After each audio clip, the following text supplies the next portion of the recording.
My father-in-law came for Christmas. No heirs, no seat at the table. My mother-in-law sneered when he asked why I wasn't with them. Our live-in weekend cleaner, my husband smirked. But their smug smiles vanished a second later when my father-in-law said, "My name is Laura. I'm 37, a part-time line cook at a local diner, and I live with my husband Scott. We've been together for 8 years. I used to work at a regional bank, but 3 years ago I quit to focus on fertility treatments. After 2 painful years, dozens of procedures, and a roller coaster of hope and despair, we were told the truth. I couldn't conceive. That was when everything began to unravel. At first, Scott tried to hide his disappointment, but gradually his tone shifted. He became cold, distant, and his mother, Catherine, took that as a green light to treat me however she pleased. I went from being her sweet daughter-in-law to being the woman who couldn't give her grandchildren.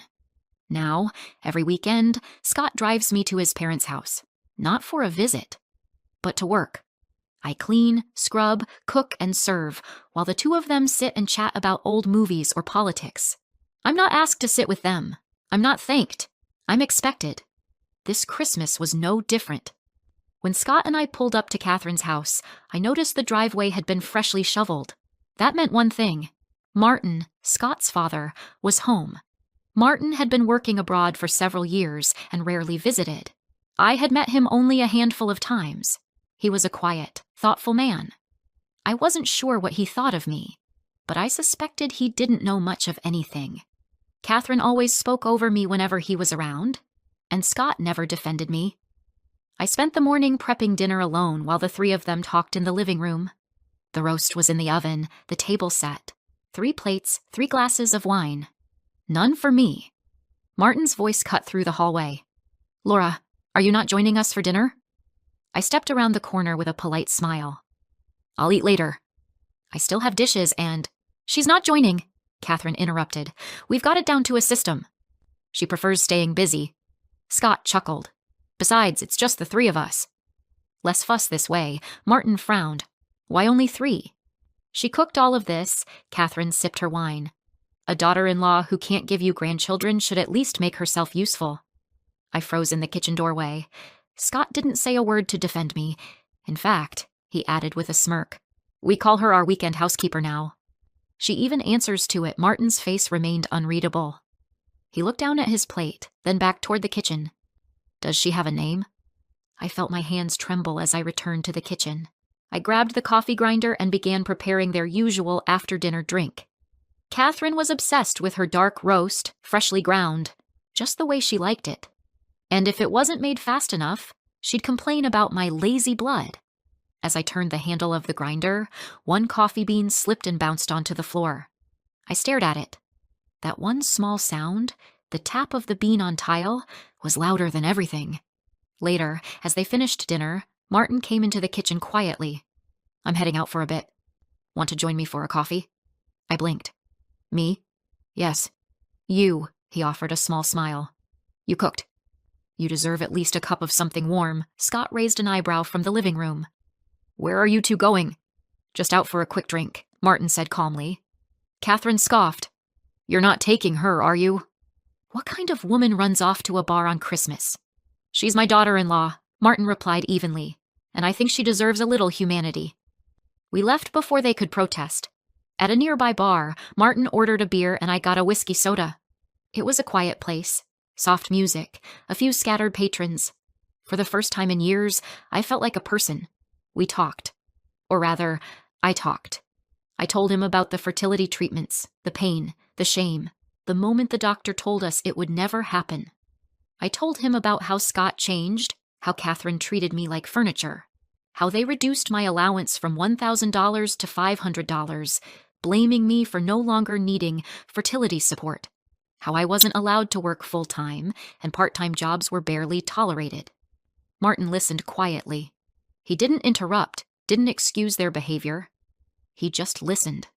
"You know," he said after a long silence, "Catherine was never like this before. Controlling, yes. But cruel? No, not until Scott was born. Then something changed in her. She became entitled, possessive.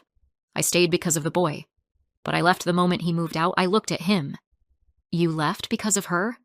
Yes, and now I see she hasn't changed. Only redirected her cruelty. He raised his glass. To freedom. And to women like you, who deserve better. We clinked glasses. But when we got back to the house, the storm hit. Scott and Catherine were waiting in the foyer like two gatekeepers. Out late. Catherine's voice was a whip. That's not very wife-like behavior. Scott's arms were crossed. Seriously, Laura? Drinking with my dad? What kind of relationship is this? My stomach turned. What are you implying? I asked quietly. You tell me, Catherine hissed. You can't give us a child, but you've still got energy for whiskey with my husband? Martin stepped forward. Enough! His voice cracked through the house like thunder. Everyone froze. Catherine. Scott, sit down. We're going to have a talk. No one moved. Martin's face was set. Now. They obeyed. I followed, not knowing what was about to unfold. But something told me this Christmas was far from over, and everything was about to change. The silence in the living room was thick, like the kind that falls just before a storm tears through. Martin stood in the center, not speaking, his hands clasped behind his back. Catherine sat perched stiffly on the edge of the couch, glaring. Scott fidgeted beside her, eyes bouncing between his parents and the floor, like a child caught cheating on a test. I sat in the corner, unsure if I was still a guest, a prisoner, or something in between. Martin's voice finally broke the tension. Catherine. Scott. I'm going to ask a few questions, and I want honest answers. No games, no sarcasm. Catherine raised an eyebrow. And if I don't feel like answering? Then I'll answer for you, Martin replied, calm but sharp. Starting with this. Why is Laura, your daughter-in-law, cooking your holiday dinner, cleaning your house, and not even given a seat at the table? Because she likes to be useful, Catherine said dryly. She's not exactly busy raising children. My breath caught. Scott muttered, Mom? Martin turned to me. Laura, how much money does Scott give you each month? I hesitated, feeling heat crawl up my neck. It started as $1,000, after I quit work for treatment. But when that stopped, when we found out I couldn't get pregnant, it dropped to $800, then $6, now it's $5. Martin blinked. $500, total? Yes, I said. That's supposed to cover food, transit, clothes, and everything else. Catherine rolled her eyes. She doesn't have real expenses. No children, no job commute. She can manage. Martin looked at Scott. You think that's acceptable? Scott crossed his arms. We're not made of money, Dad. We've had financial setbacks. What setbacks? He hesitated. Just normal things. Car repairs, utilities going up. I pay the mortgage on this house. Martin cut in. So what's draining your bank account? Catherine's eyes narrowed. This is none of your business. That's where you're wrong, Martin said. It became my business the moment you started treating Laura like a maid. And the moment you roped Scott into something that's clearly not normal. Scott finally blurted, It's Mom's debt, okay? The room went silent. I turned slowly toward him. What debt? He looked ashamed. She made some investments in the stock market around the time we stopped treatment. It was supposed to be short-term. Quick gains, Catherine interjected. Everyone was talking about that biotech company. It was a sure bet. And then it tanked. Martin finished for her. She bit her lip. We weren't the only ones who lost money. How much did you lose? Martin asked, already knowing the answer wouldn't be small. Scott exhaled. $50,000. I felt dizzy. $50,000? Catherine snapped. Don't act shocked. We were trying to build something for the family. What family? I said, my voice louder than I expected. You never treated me like part of one. Martin shook his head. You didn't tell me. You didn't tell Laura. But you took the money and kept spending like nothing happened? Catherine's jaw clenched. It wasn't his money. It was family savings. Money I earned, Martin exploded. Savings I worked for, hoping it would help our son and his wife, maybe for a down payment or a child's future. Instead, you gambled it away and then used Laura like a stress outlet. Catherine stood, shaking. I made a mistake, Martin. No, he said coldly. You made dozens. And it gets worse, doesn't it? Scott was quiet. She used your name, didn't she? Martin asked. You're the co-signer? Scott nodded slowly. And that's why you cut Laura's allowance. To funnel money into repayments? He didn't respond. Say it, Martin demanded. Scott muttered, yes. We needed to make minimum payments. I felt sick. You reduced my support not because we were struggling, but to secretly repay your mother's investment loss? She's my mom, Scott said helplessly. She needed help. I'm your wife, I replied, and I needed respect. Martin turned sharply and left the room. We followed him up the stairs. Where are you going? Catherine cried. To see what else you're hiding.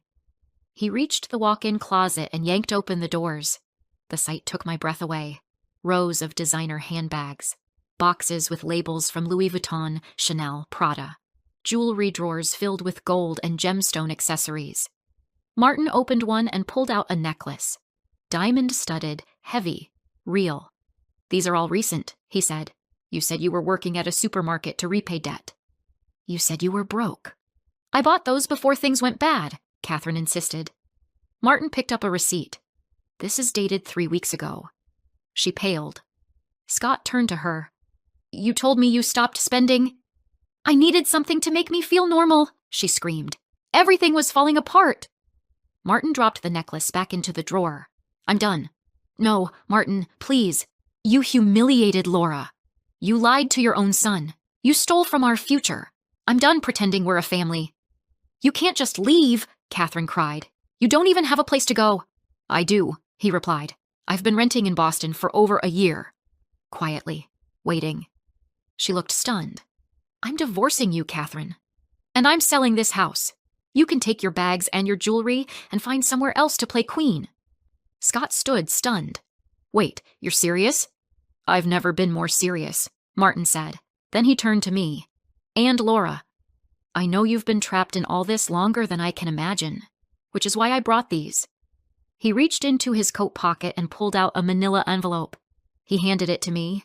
Divorce papers, he said simply. For you and Scott. If you want out too, I didn't speak. I just stared at the envelope in my hands. Martin looked at me gently. No pressure. But you deserve a life, not a prison sentence. Scott said nothing. His hands were clenched, his face pale. I didn't know what I'd decide, but for the first time in years, I had a choice, and that changed everything. I stayed up all night. The manila envelope Martin handed me sat on the kitchen table like a loaded question. Divorce. After all the years I invested, all the pain I swallowed, all the silence I endured. Was that the answer? I didn't cry. Not this time. I brewed a cup of black coffee and sat staring out the frost-laced window. Christmas lights twinkled from neighboring houses.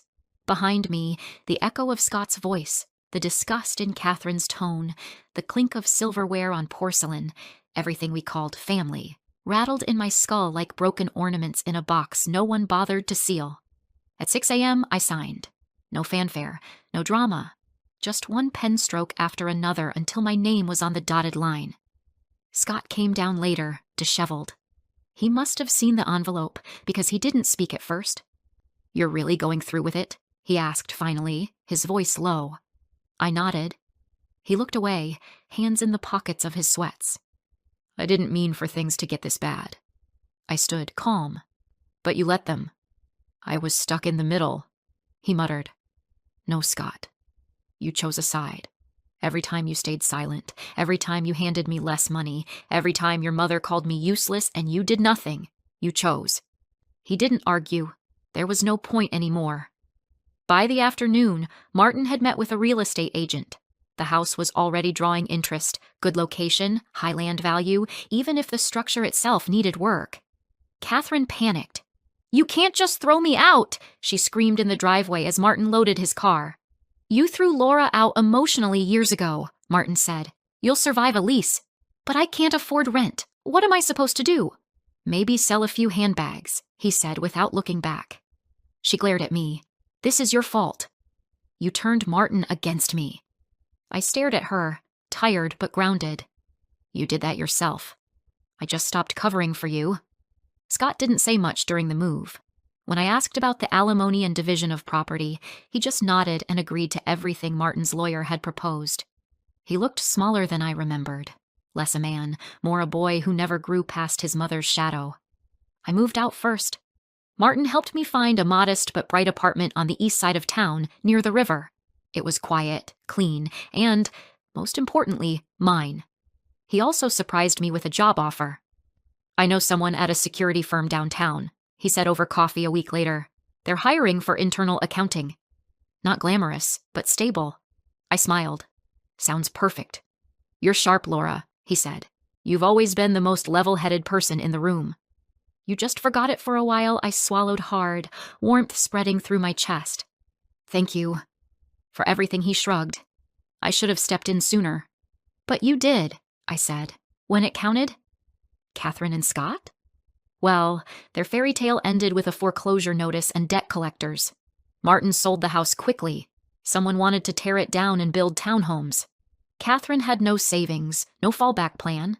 She moved into a rundown apartment in a crumbling part of town, the kind where Christmas lights hang year-round not out of cheer, but because no one can afford to take them down.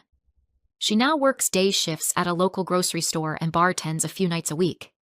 Scott picked up a weekend job at a wedding hall. Ironic, considering his own marriage just ended. They struggled to cover rent, alimony, and Catherine's debt repayments. They complained loudly and often. Scott called once, left a voicemail. "I just wanted to say, you win. Happy now?" I didn't respond. This wasn't about winning. It was about surviving and healing. A few months passed. The snow melted. Spring came with gentle winds and soft sunlight. I started riding my bike to work, stopping at a nearby bakery for fresh croissants in the morning.